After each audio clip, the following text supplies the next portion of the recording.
campers. Hey. I'm Spike. I'm Chris. And we are Geeking Out. And it is March 12th, 2023. And here we go again. I've ripped my glasses off, rubbed my head because I just cannot believe some of the garbage I'm seeing. How you doing? How you doing? How you doing?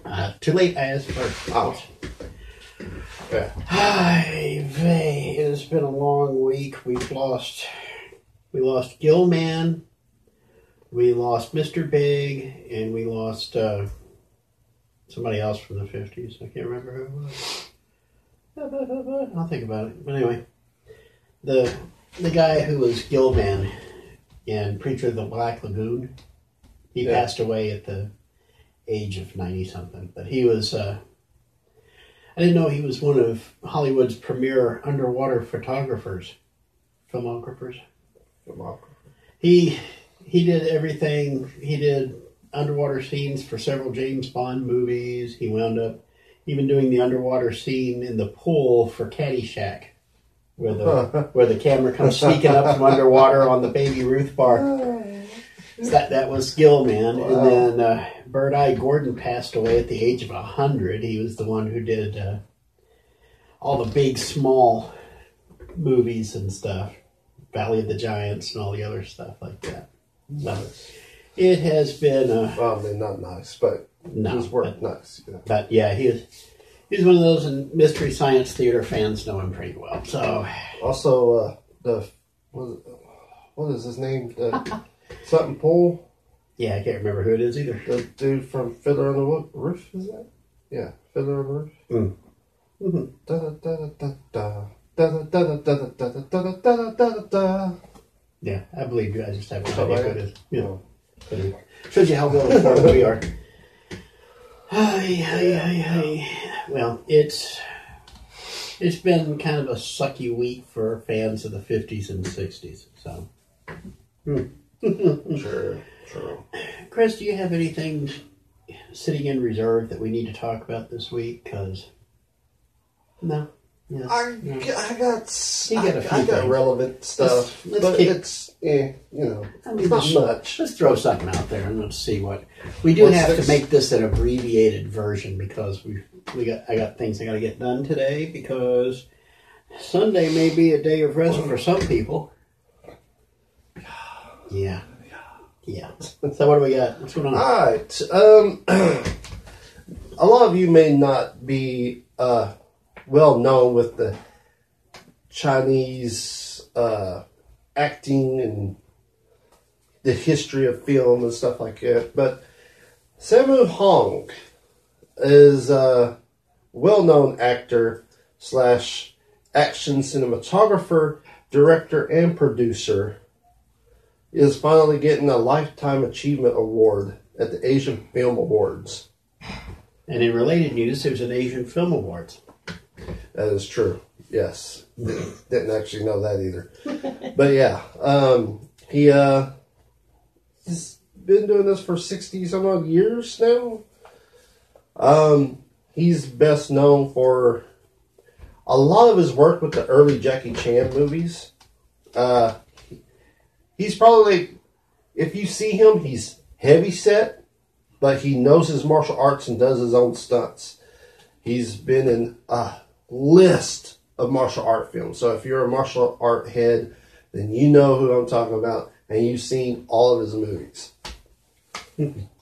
So, yeah, good for him. He even did an American TV series called Martial Law, or I remember that one. Like that? Yeah, I remember that one. It was I can't remember the name of the guy who starred in it, but I don't think it was Sammy Hong or something like that. But big Polynesian looking dude. Yeah, that's him. Yep. So, but yeah, that was a weird trip. But I think that was like the only American thing he ever did. Mm-hmm. But he has a slew of movies, but a lot of them was with Jackie Chan, because when Jackie Chan was studying martial arts, him and Sammo was best friends, and he was also he didn't become as famous as Jackie did, but he was there.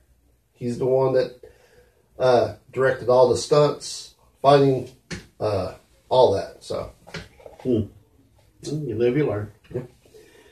The honestly, I know there is an Asiatic cinema. There's film industries all over the planet that, frankly, a lot of people in America don't really know that much about, except for the little niche fans that they have and stuff. But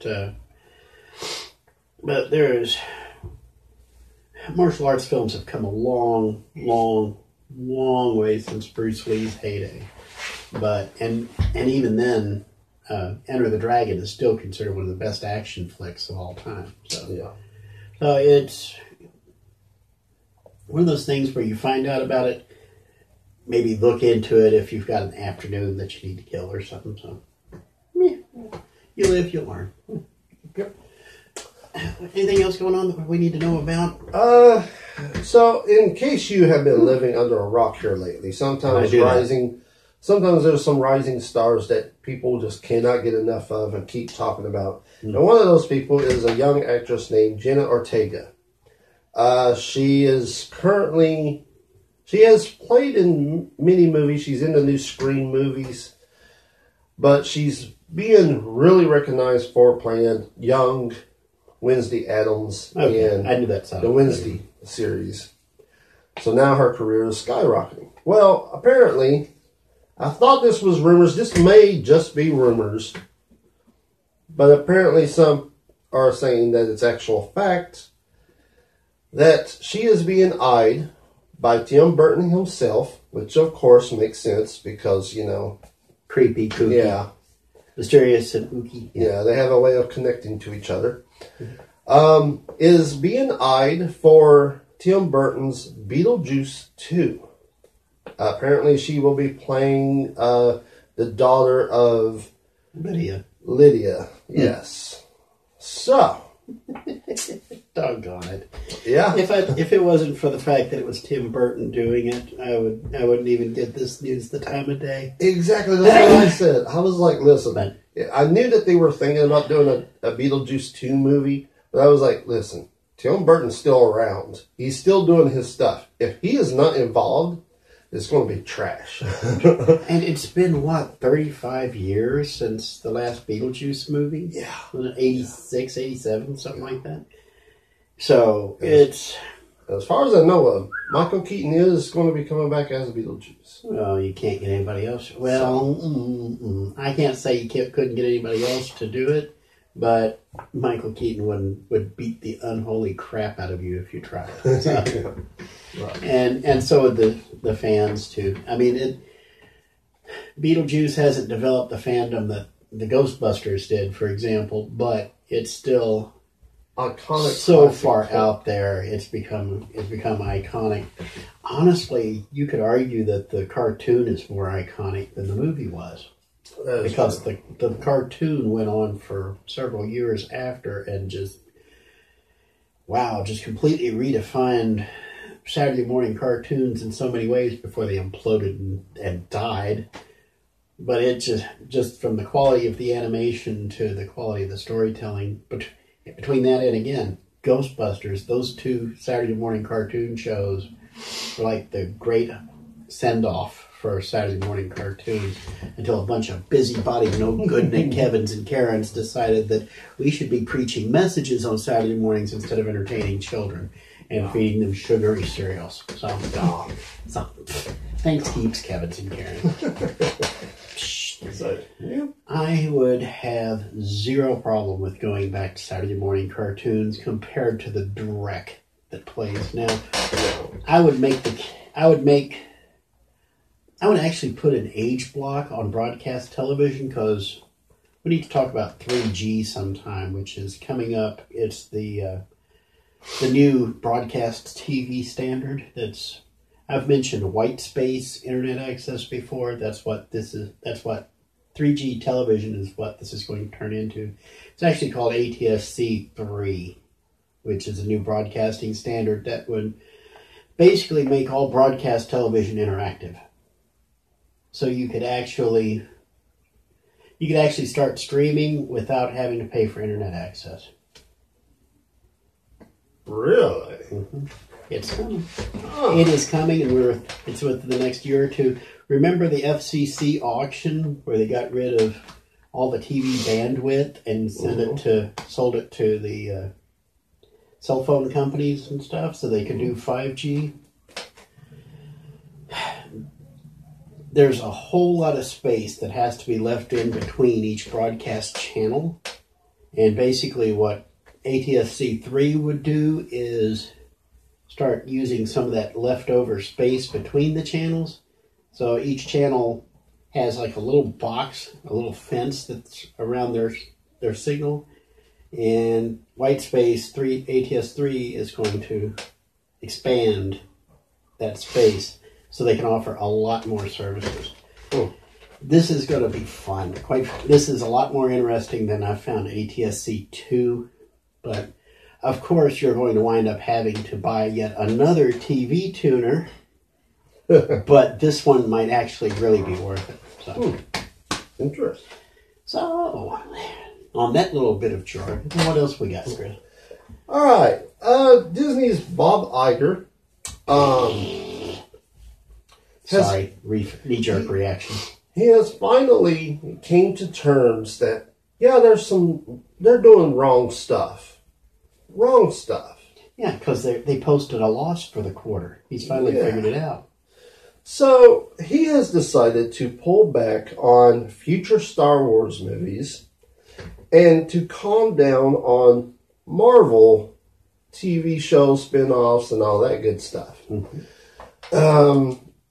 Yeah, because of loss of subscribers and money at the box office and stuff like that. He's starting to figure out, like, this is not good for business. I want to be absolutely honest. You guys have been losing money before all this, honestly. I'm just going to put this out there. I am so tired of your wokeness, I kid you not, there's a new Peter Pan and Tinkerbell movie, or Wendy. New Peter and Wendy, right? You know what the picture always shows when it comes up with the title of Peter Pan? It shows Tinkerbell. A black Tinkerbell, but you can't even see her wings. Mm-hmm. Yeah. And I'm like, okay, why is she the face of this? It's because you guys are literally wanting to start stuff because people are already fussing about a black Ariel. Yeah, Ariel Black. Just like the font. But it's like they're just like, hey, we're just gonna, do this instead. And it's like, you guys need to calm down. But that's not something else that bothers me is you guys spend money on doing remakes of classic films. Your classic best movies. But you want to know what you should really do to make you big money? Release all of those classic films to the theater. And I'm not talking about just a weekend thing. I'm talking about a summer thing, Release Aladdin. Release Little Mermaid. Release Beauty and the Beast. Release Snow White. Release whatever. There's a huge list there.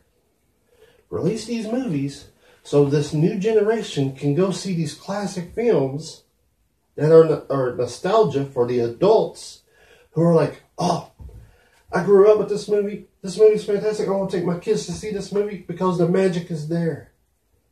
Your live action movies, there's no magic. I'm just saying, you guys need to think better. Okay. All right. I'm done ranting. That's all right. That's all right. It's good. It's all good. It's all good. Hold on. Every once in a while, I'll sit here and I'll start talking about industry stuff. The streaming industry, broadcast television, the Hollywood industry, yada, yada, yada, yada. Okay, let's get into it. Let's do it. It's been a little while since I've made any prognostications or predictions about what will happen to the streaming industry. Okay? Uh-huh. I'm starting to see other people turning on to what I've been saying. I said this, 4 years ago? I was saying that you're going to see all the studios jump in, they're going to get burnt, and then they're going to jump out. Right now we're in the middle of seeing them get burnt. Disney lost 2.5 million subscribers. Paramount Plus couldn't even get 2.5 million subscribers. Netflix is... They're on and off. Netflix is on and off. They're keeping their subscriber base, but they're going bankrupt doing it because they think their precious IP is going to save them. What's happening is, step back in time for a minute, okay? What led to Netflix streaming in the first place? There was 3 things in place. First off, nobody else was doing it, so Netflix had almost sole access to all the classic movies and TV shows, everything that had been done before. There was nobody else wanting the streaming rights, so Netflix got them all. And Netflix started offering streaming in addition to their DVD by mail service, which still exists, by the way. You should check it out. I was one of the... So I was there when they first started doing this, when Netflix was born, and I watched Lost through the mail. Mm-hmm. And mail them back and so on. It was fun. So that was... It was a natural extension for them. They already had the technology. They had a user base they could build upon. And then to top it all off, technology finally caught up and was able to offer the bandwidth, because I remember this wasn't that long ago. You might remember this. They were threatening, the ISPs, the Internet Service Providers, were demanding that the federal government get involved and force Netflix and Hulu to pay these ISPs money because they were using so much of their bandwidth.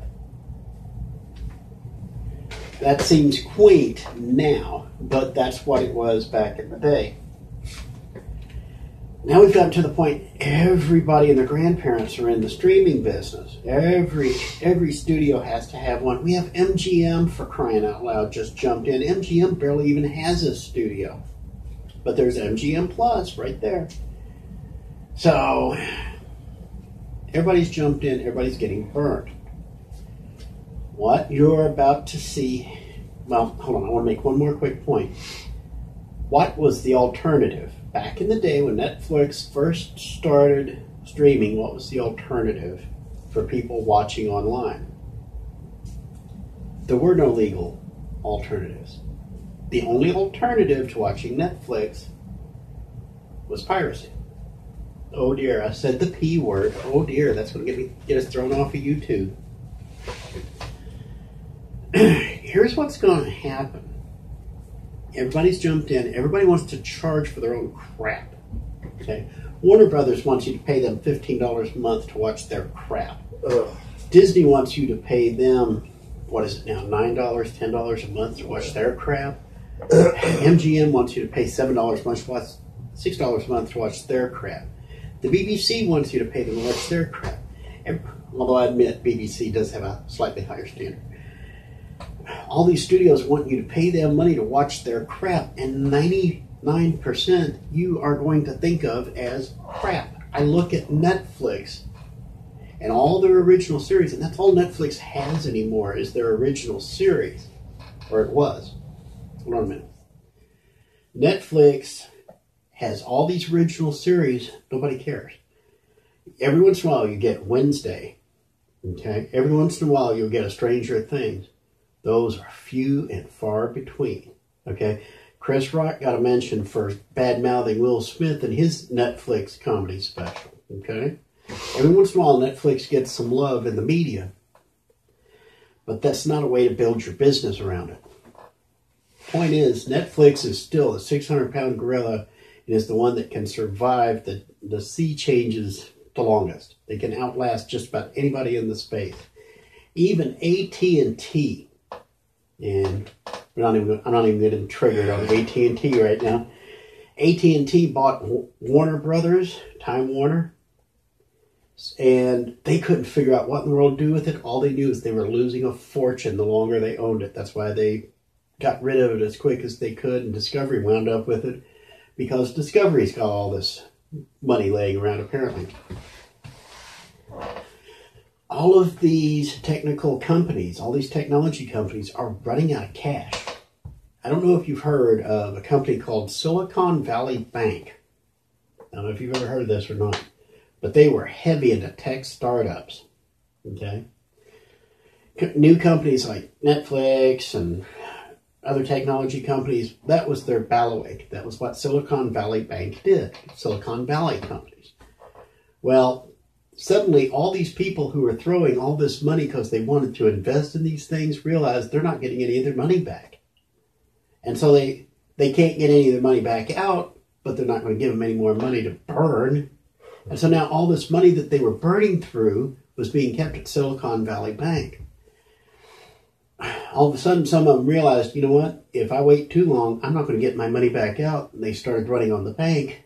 And then all these other startup companies that kept their money in that bank has no more money for them anymore. So now you're going to see all these companies start crashing and burning. Disney, Warner Brothers, Universal, and Paramount. Those are your big four right now. Every one of them, think about it, every one of them has deep pockets backing them. Disney has billions in cash sitting in their back pocket from their parks and the merchandising and stuff. That's drying up. Because if you've been paying any attention to news about the parks suck. They dropped millions and millions on a Star Wars resort shtick, some kind of Star Cruiser thing that everybody says sucks, is ridiculously overpriced. Seriously, I think it's like $2,000 a week to stay in this thing. Nobody wants it. Disney's running out of money. Warner is now basically the wholly owned property of Discovery, and Discovery doesn't give squat. They keep money. They don't give money. Universal is owned by Comcast. They still have deep pockets because they're still an internet service provider. And Paramount is owned by CBS Viacom. CBS doesn't have much money left. Viacom doesn't have much money left. Everybody's running out of money. Universal's the only one that's got money left from Comcast. And all this money is going to start drying up, and suddenly all the expense of maintaining their own separate streaming platforms is going to get too expensive, and they're going to stop doing it. You're going to see this happen in the next year or two, okay? I'm going to say this. You're going to see you're going to see one of two things happen in the next year, okay? One, all these studios start dropping out of their streaming service and go back to licensing.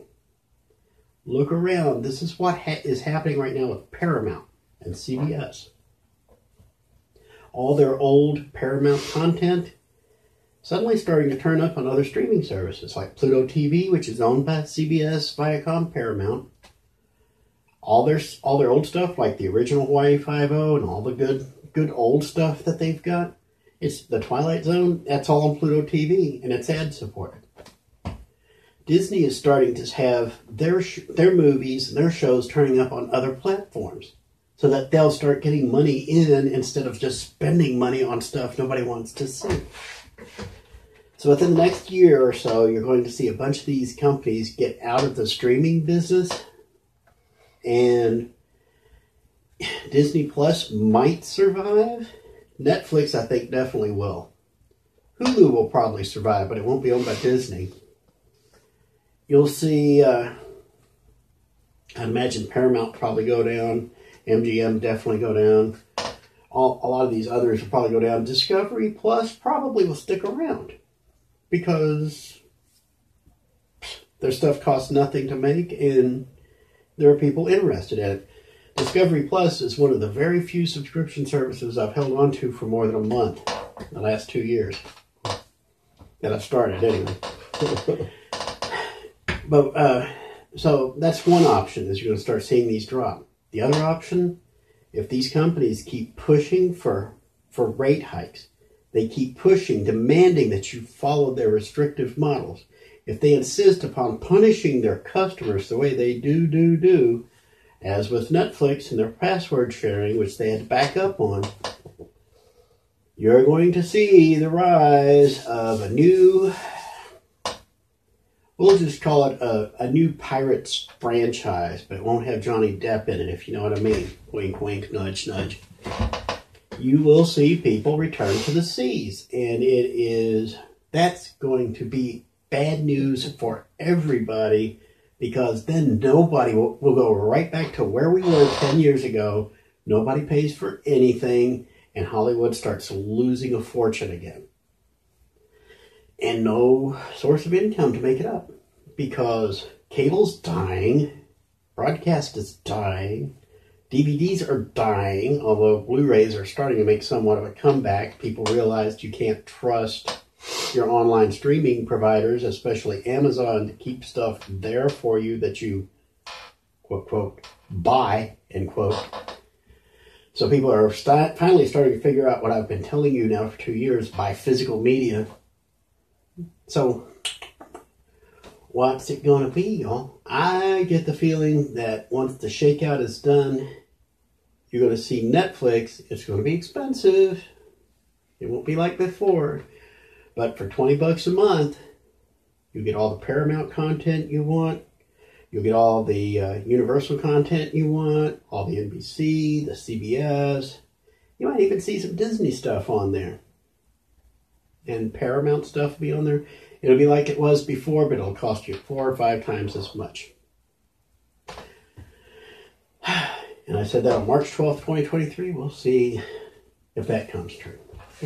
And like I said, it's either that or piracy. Anyway, we're already at good golly, Miss Molly. We're 25 minutes into this. Christopher, anything that we need to... Let's start hitting some rapid fire subjects, because I get off onto a tangent. Okay, so I got 3 more news. Yes. The last one I'm saving for, because I have a feeling that you will want to hear this and you will have words to say about it. Then you need to hit that. Well, let's do the first 2 quick then. Okay. Quick hits. What do we got? So on the wake of Velma and how that's going. And season 2 is coming soon.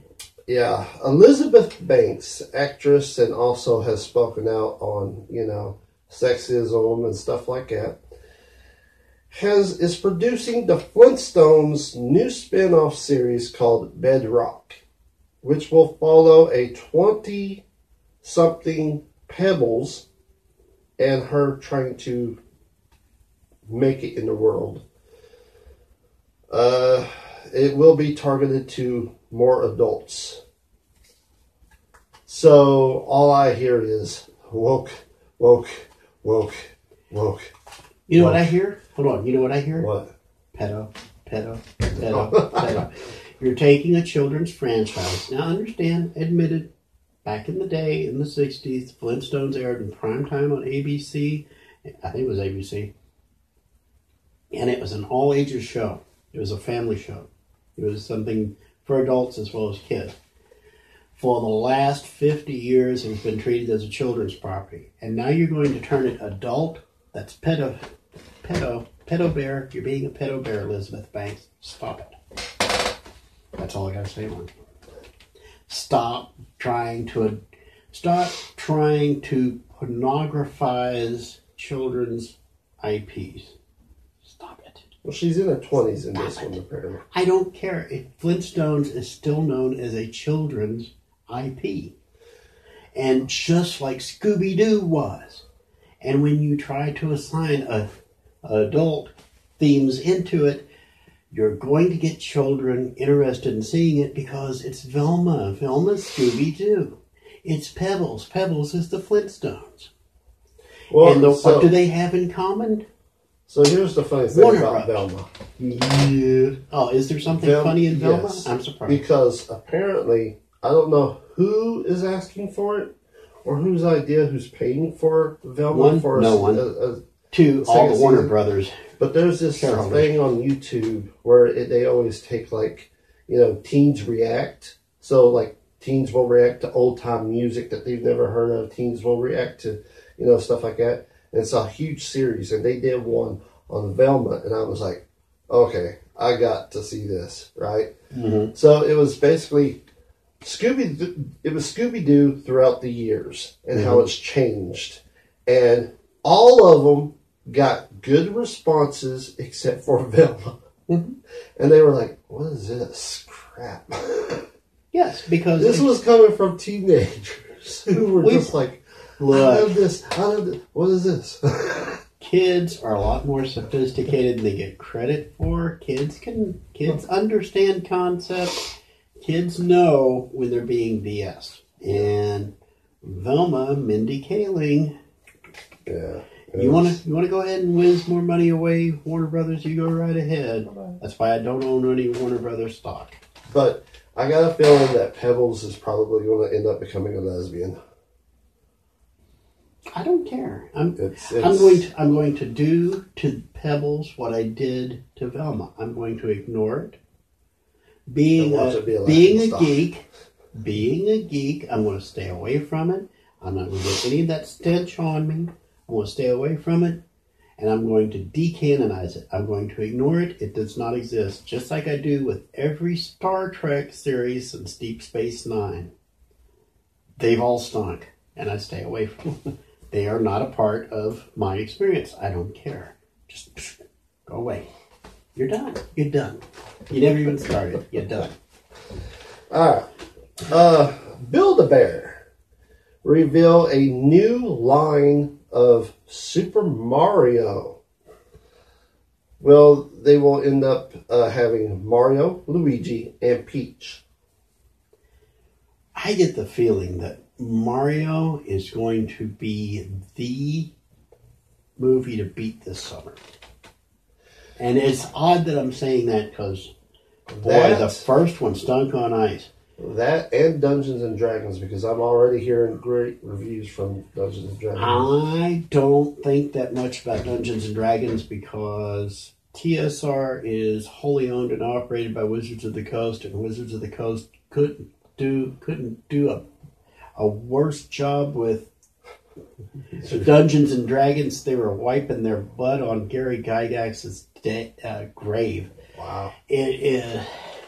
I have zero interest in Dungeons and Dragons, the movie. But the Super Mario movie, that one looks like... I want to like it. I really do. I really do want to like it, especially because it looks like they're nailing the visuals on this. Yeah, I wish they had stayed away from the Hollywoodization. This is something that Hollywood studios do to outside intellectual properties. They have to put their own they have to whiz on it somehow. So they just nobody would watch Super Mario, so they had to have Chris Pratt there to get people to watch this stupid movie. Is the way Hollywood thinks. Yeah. Yeah, I think it is going to become something. I think it is going to be big, but I think it's going to be a surprising big because kind of like Sonic, like I tell you who I'm thinking right now. What? Not even like Sonic, okay? Because Sonic did come out of nowhere and just surprised everybody with how good it was because they actually listened to the fans who cared about it. You know the vibe I'm getting off Super Mario right now? What? Lego Movie. Yeah. That one came out of nowhere and owned a summer. And I mean, for goodness sake, they actually made Lego Batman a thing so much that he got his own movie out of it. And there have been several Lego movies since, okay? The Lego movie, which everybody was like, I remember when it first came out, I was like, why in the world would they make a Lego movie? And then you saw it and it's like, Yeah, and everybody tried to ride the coattail. Emoji Movie. Mm-hmm. The Playmobil movie, remember that? And who are the two guys who did it? It was Phil Lord and I think it was Phil Lord, somebody else. I'll look it up later when I edit the video. Yeah. But it put those two guys on the map, and they've got another. They're about to start on another franchise. Yeah. I think who it was right now. It's a big franchise too. Yeah, but that really put them on the map, and that's what happens when you have talent and skill, and you're able to apply it to an existing intellectual property that you treat with respect, and that's something that's rare nowadays. Okay, all right, this is the last one, and this is the one that's really supposed to get me talking. I think so. Last time I talked about how they're bringing a 4K extra edition thingy The of silver set Superman. of Superman, right? Well, we got some more Superman news, and this one is actually pretty. Again, I'm interested. Max Fleischer's. Max Fleischer, yeah. What, did I say that right? Yeah, Max Fleischer, yeah. Okay. Superman is being remastered. 17 series that ran from September 1941 to July 1943 is set for digital and Blu-ray release May 16th. Digital cost will be $15. Blu-ray will be $34. That's because you get to keep it. Okay.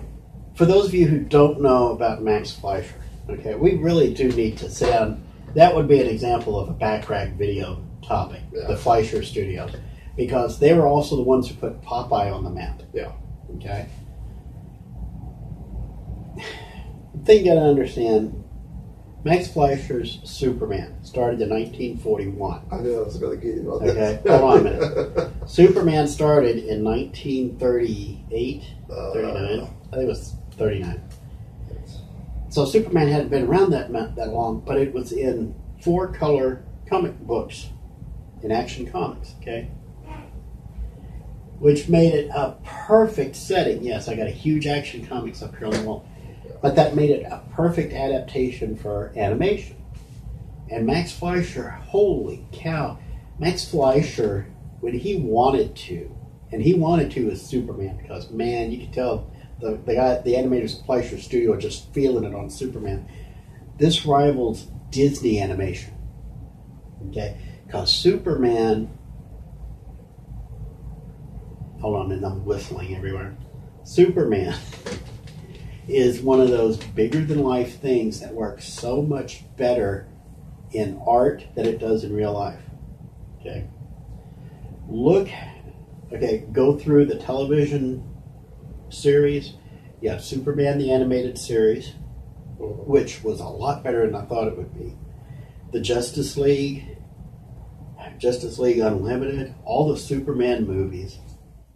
The animated Superman from the modern DCAU, all of that takes its root and its inspiration from the Max Fleischer films. Matter of fact, you can take a lot, if you were to look at Batman the Animated Series, which preceded everything and was the very bedrock foundation, not that bedrock, but the very bedrock foundation of the DC animated universe and everything that come after it. That foundation was actually built on the bedrock of the Max Fleischer. The look, the storytelling, the action, the pacing, everything. The story's not the best in the world, but in 1941, when we're careening into World War II, and you see bullets bouncing off of an American like Superman, that got people jonesed up. And they managed to catch that lightning and bring it into the 1990s with Batman the Animated Series and then the Superman Animated Series. They kind of tapped it a little bit even in the 1978 movie with Christopher Reeve, where you had the different mood lighting and stuff, so you could see the shading, the shadows and stuff. Which is why Superman wears bright blue, bright red, bright yellow. Okay, big red S on a yellow background with a blue background around it and a big red cape. Superman is supposed to be bright. Superman, it's like Star Trek, is an optimistic property. That optimism is an essential part of that property.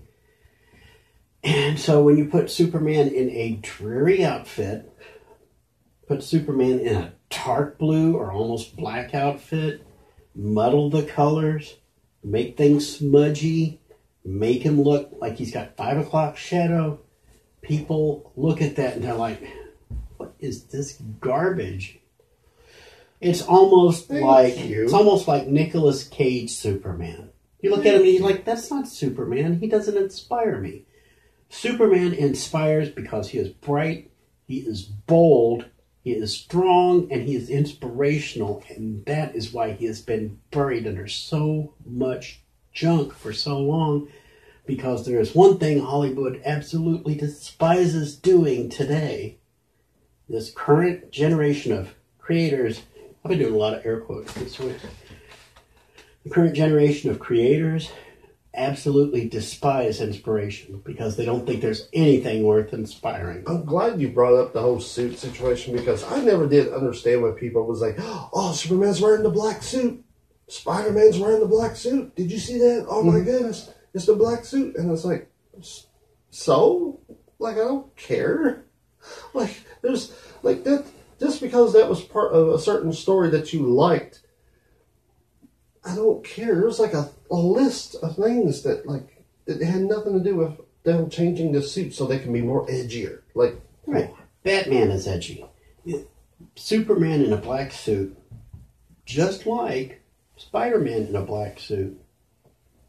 They're all chasing that gothic Batman style fever. They want to capture the Dark Knight. Okay? Now, admitted, before anybody starts ranting, I know the Spider-Man black suit came around before the Dark Knight comic book. Okay, I know that. Before Frank Miller did the Dark Knight, there was Secret Wars in like 1980, 82, and that's where he found the black suit. The black suit was originally an advertising gimmick, a merchandising gimmick. It was there to sell comic books, and then they wanted to change him back. Well, no, I take that back. They originally weren't going to change him back to the red and blue because they didn't want to pay Steve Ditko residuals. And the fans were like, the fans didn't realize it at first. Once the smart fans found out through like the comic book press and stuff like that, they got a hold of Marvel and gave them what for, and he goes back to the red and blue suit. Everybody's like, finally. There were some good stories in the black suit. The death of Jean DeWolf is as close to Spider-Man noir as it was before, well, ironically, Nicolas Cage got a hold of him in the animated movie. But but it's some Spider-Man, same thing as Superman. Same colors, okay? Yeah. Red, blue. There's no yellow, no cape, no. But those bright colors are designed to inspire. They're designed to pull out an emotion of you that makes you hopeful, that makes you have hope not just for yourself and the present, or that the hero will pull through, but it gives you hope for the future. You want to see what will this bright, colorful Superman do to stand up for the rest of us next time? What is this bright, bold, brash Spider-Man going to have to do in order to stand up for us next time? Superman was what everybody aspires to. He is aspirational. Spider-Man is what we are and are trying to become, and he becomes inspirational. And like I said, modern Hollywood today just cannot have that. They will drag both of them down into the muck if possible. That had happened to Spider-Man starting right around Spider-Man 3 with the black suit. Yeah. And they lost their way for a couple of movies, and they started kind of getting their Jones back with Civil War, and then into the more recent Homecoming movies. Incredibly enough, it was the Into the Spider-Verse that really brought back the inspirational Spider-Man, and he died. Okay, that was supposed to be in the original movie. Spider-Man was supposed to have died in that movie, and then you got all the other Spider-Men coming in trying to fill in and pitch in and help bring Miles Morales along. But even then, it's still looking at the inspirational aspects of this hero. And that is something that unfortunately nobody in Hollywood knows how to do. Because again, they think inspirational movies are stupid, they're silly, they're meaningless, they're just tearjerkers. That's why they absolutely hated Top Gun Maverick and hated the success it has. Because if Top Gun Maverick, the Oscars are filming tonight, I don't even care. If Top Gun Maverick doesn't get some kind of special mention for saving the Hollywood movie industry's collective hide in 2022, then you'll know the Oscars are so far off the reservation they are totally meaningless. But that's all I'm going to say on that for now, because we really do need to wrap this. We're going to try to make this a shorter episode and it didn't turn out right. But yeah, if you're a Superman fan, go. It's May 16th. So that one is worth getting a hold of because I forgot we started with the Fleischer Studios. But yes, that one is absolutely worth checking out. And I like the art style from back in the 60s. Okay, seriously, I don't own a Blu-ray player. This would actually inspire me to get a Blu-ray player just so I could see this in like really high quality, high def stuff. I love though that when I was seeing this and I was reading about it, it actually let you know the prices. Yes, and that's it doesn't do that for it had not been doing that for a long time because people weren't counting pennies before. Now they're counting every penny and dollar, and they need to we kind of need to prep for that $35 investment, $40 investment and stuff. So let's go ahead and wrap this, Chris. We both got lives to lead. We both need to get on with our lives. You got any final things to say to the kiddies at home? See ya. And all I got to say is my butt hurts because this chair is old and broken. Is even worse. So till next time, Spike, Chris, we will keep on geeking out. You keep geeking out. Remember, peace, love, and geek. Oh.